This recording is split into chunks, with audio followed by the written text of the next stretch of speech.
బయట ఎవరైనా సర్టిఫికేట్స్ ఇస్తాము జాబ్స్ ఇస్తాము అంటే మోసపోకండి.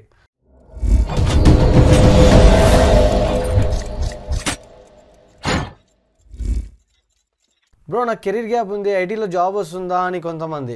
బ్రో నాకు ఇయర్ గ్యాప్ ఉంది, నాకు జాబ్ వస్తుందా, నేను జాబ్ క్రాక్ చేయగలనా అని ఇంకొంతమంది. గైస్ నాన్ ఐటీలో జాబ్ చేసే వాళ్ళు కూడా ఐటీ సైడ్ స్విచ్ అవ్వాలి అని కొంతమంది. సో ఇలా సాఫ్ట్వేర్ జాబ్స్ని చేయాలి, సాఫ్ట్వేర్ జాబ్స్ మీద చాలామంది ఇంట్రెస్ట్ చూపిస్తున్నారు.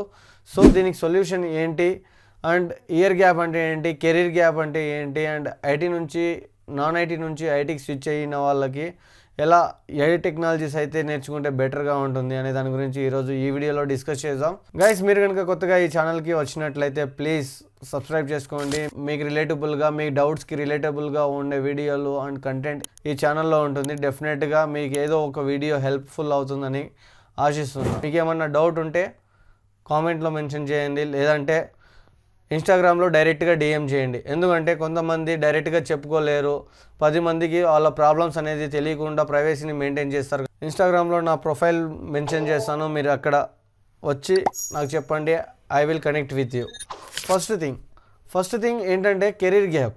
సో ఈ కెరీర్ గ్యాప్ అంటే ఏంటి అండ్ ఇయర్ గ్యాప్ అంటే ఏంటి, దీని గురించి డిస్కస్ చేద్దాం.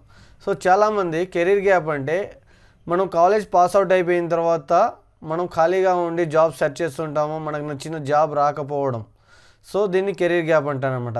సో చాలామంది 1 ఇయర్ లేదా 2 ఇయర్స్ లేదా 3 ఇయర్స్ మ్యాక్సిమం 5 ఇయర్స్ వరకు కెరీర్ గ్యాప్ పెట్టుకొని జాబ్స్కి ట్రై చేస్తుంటారు. సో వీళ్ళు ఏం చేస్తారంటే జాబ్ని ఎలా క్రాక్ చేయాలి, జాబ్ ఏ టెక్నాలజీ నేర్చుకుంటే బాగుంటుంది అని చాలామంది ఫోకస్ చేస్తుంటారు అనమాట. సో ఇలా కెరీర్ గ్యాప్ ఉంటుంది. ఇయర్ గ్యాప్ అంటే ఏంటి, మనం ఇంటర్లో ఫెయిల్ అయ్యి బీటెక్కి జాయిన్ అవ్వడం కానీ, బీటెక్లో సబ్జెక్ట్స్ పెట్టుకొని అండ్ 1 ఇయర్ లేదా 2 ఇయర్స్ తర్వాత కంప్లీట్ చేయడం, ఇది ఇయర్ గ్యాప్ అనమాట. సో ఇలా ఏమవుతుంది అంటే మనకి మన ప్రొఫైల్ పర్ఫార్మెన్స్ దెబ్బతింటుంది అనమాట.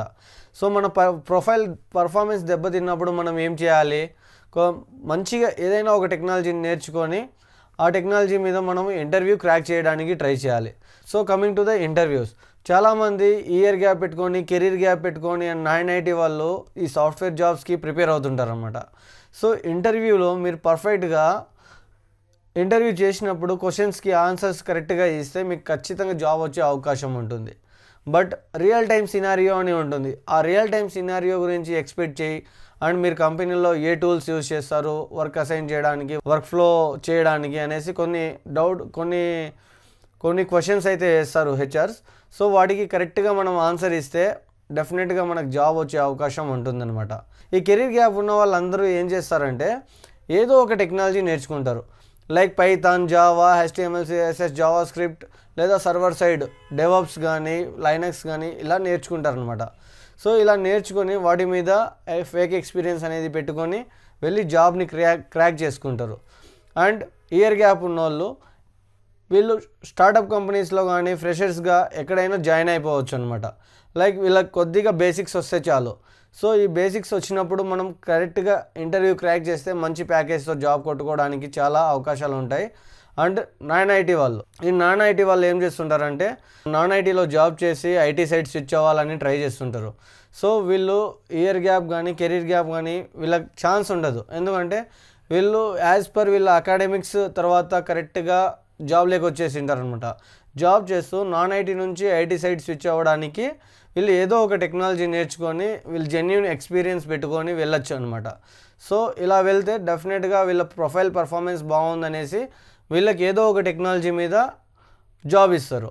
అంటే ప్యాకేజ్ కొద్దిగా తక్కువనే ఉంటుంది, ఎందుకంటే నాన్ ఐటీ సైడ్ నుంచి వచ్చారు, ఐటీ సైడ్ స్విచ్ అవుతున్నారు అనేసి మినిమం ఒక 8 LPA నుంచి 10 LPA వరకు ఉంటుంది. సో ఇలా ఈ నాన్ ఐటీ నుంచి ఐటీ సైడ్ స్విచ్ అయ్యే వాళ్ళు మీరు ఏదో ఒక బెస్ట్ టెక్నాలజీ నేర్చుకొని ఐటీ సైడ్ స్విచ్ అవ్వడానికి ట్రై చేయండి. Coming to the year gap, ఈ ఇయర్ గ్యాప్ వాళ్ళు ఏం చేస్తుంటారంటే చాలామంది బీటెక్లో ఫెయిల్ అయిపోయి సబ్జెక్ట్స్ పెట్టుకొని జాబ్స్కి ట్రై చేస్తుంటారు అనమాట. సో జాబ్స్కి ట్రై చేసినప్పుడు వీళ్ళకి టాలెంట్ ఉంటుంది బట్ సర్టిఫికేట్స్ ఉండదు అండ్ మనకు జాబ్ కావాలి, మంచిగా అవుట్పుట్ ఇస్తారనమాట.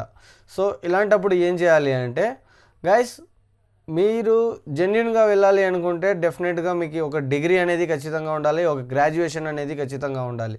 సో ఇంతకుముందు ఎలా ఉండింది అంటే డిప్లొమా మీద కూడా జాబ్స్ వచ్చేటివి, బట్ ఇప్పుడు చాలా రేర్. ఐటీలో జాబ్ రావాలి అంటే మినిమం ఒక గ్రాడ్యుయేషన్ అనేది ఎక్స్పెక్ట్ చేస్తున్నారు. సో ఈ గ్రాడ్యుయేషన్ మీద మనము ఒక సర్టిఫికేట్ అనేది తెచ్చుకున్న తర్వాత మనము జాబ్స్కి ట్రై చేయాలి అనమాట. ఇక్కడ మీరు ఎలా ఉన్నారు, మీరు ఇయర్ గ్యాప్ ఉందా, కెరీర్ గ్యాప్ ఉందా అని మీరు డౌట్సే పెట్టుకోవద్దండి. ఈ ఇయర్ గ్యాప్ ఉన్నప్పుడు మనకు ప్రాబ్లం ఎక్కడ వస్తుందంటే ఎంఎన్సీ కంపెనీల్లో మనకి హైర్ చేసుకోవడానికి ప్రాబ్లం వస్తుంది. లైక్ క్యాంపస్ ప్లేస్మెంట్స్ కానీ, ఆఫ్ క్యాంపస్ ప్లేస్మెంట్స్ కానీ, ఇలాంటి సిచ్యువేషన్స్లో మనము ఆ కంపెనీలకి మనం ఫిట్ కామన్నమాట. సో మీరు దాని మీద ఆశలు వదిలేసి చాలా స్టార్టప్స్ కంపెనీలు ఉన్నాయి. ఆ స్టార్టప్ కంపెనీస్లో మీరు కనుక ఇంటర్వ్యూ క్రాక్ చేసి వర్క్ కానీ పర్ఫెక్ట్గా మీ పర్ఫార్మెన్స్ని చూపించుకుంటే మిమ్మల్ని ఎవ్వడూ ఆపేవాడు ఉండడనమాట. సో ఇయర్ గ్యాప్ ఉన్న వాళ్ళు కానీ, కెరీర్ గ్యాప్ ఉన్న వాళ్ళు కానీ ఎవరైనా సాఫ్ట్వేర్ జాబ్స్కి అప్లై చేయొచ్చు. బట్ ఒక ప్రాపర్ వే అనేది ఉంటుంది. లైక్ సర్టిఫికేట్స్ కానీ, డాక్యుమెంట్స్ కానీ, ఏదైనా మీరు పర్ఫెక్ట్గా ఫేక్ ఎక్స్పీరియన్స్ పెట్టుకొని మీరు దానికి ఒక రీజన్ చెప్పుకుంటే, ఫర్ ఎగ్జాంపుల్ ఫేక్ ఎక్స్పీరియన్స్లో మనం పిఎఫ్ కానీ ఫామ్ 16 కానీ యాడ్ చేస్తామన్నమాట. సో అవి ఫేక్ ఉన్నాయని తెలిసి వాళ్ళు డాక్యుమెంట్స్ని రిజెక్ట్ చేసి మీ జాబ్ పోయేటట్టు ఉంటుంది. బట్ ఇలాంటి సిచ్యువేషన్లో మీరు ఏం చేయాలి అంటే వేరే కంపెనీ పేరల్స్ నుంచి ఒక క్లయింట్కి వర్క్ చేస్తున్నట్టు అండ్ ఆ కంపెనీ నుంచి మీరు ఎలాంటి పిఎఫ్ తీసుకోలేదు అన్నట్టు మీరు ఒక సర్టిఫికేట్ని, ఒక డాక్యుమెంట్ని ఒక డాక్యుమెంట్ని చేసుకోవాలి అనమాట. సో అలా చేసుకున్న తర్వాత మీరు జాబ్స్కి అప్లై చేసి దానికి రీజనబుల్గా ఆన్సర్ చెప్పుకుంటే చాలు. సో మీరు జాబ్లో సర్వైవ్ అయ్యే ఛాన్సెస్ ఉంటాయన్నమాట. బయట మార్కెట్లో ఏం జరుగుతుందంటే చాలా ఫ్రాడ్స్ జరుగుతున్నాయి. ఒక సర్టిఫికేట్కి 30,000, 40,000, 50,000 తీసుకుంటున్నారు. గైస్, ఏ సర్టిఫికేట్ అయినా కానీ 15,000 to 20,000 మాత్రమే ఉంటుంది. సో ఆ సర్టిఫికేట్స్ని తీసుకోవడానికి ట్రై చేయండి. అండ్ బయట ఎవరైనా సర్టిఫికేట్స్ ఇస్తాము, జాబ్స్ ఇస్తాము అంటే మోసపోకండి. జాబ్స్కి మనీ పే చేసి ఎవరు వెళ్ళరు. సో మీరు జాబ్ హంగ్రీలో ఉండి జాబ్ చేయాలి అనే సిచ్యువేషన్లో మీరు ఉండి డబ్బులు ఎవరికి పడితే వాళ్ళకి పే చేసేసి మీరు లాస్ అయిపోకండి అండ్ మీరు మోసపోకండి. సో గైస్, ఎందుకంటే జాగ్రత్తగా ఉండండి. ఒక పర్ఫెక్ట్ వేలో, ఒక ప్రాపర్ వేలో మీ ఫ్రెండ్స్ కానీ, మీ రిలేటివ్స్ కానీ ఎవరైనా ఒక ఐటీ కంపెనీలో జాబ్ చేస్తున్న వాళ్ళని రెఫర్ చేసుకొని లేదా వాళ్ళతో ఎలా వెళ్ళాలి అనే పాత్ తెలుసుకొని జాగ్రత్తగా ముందుకు వెళ్ళడానికి ట్రై చేయండి.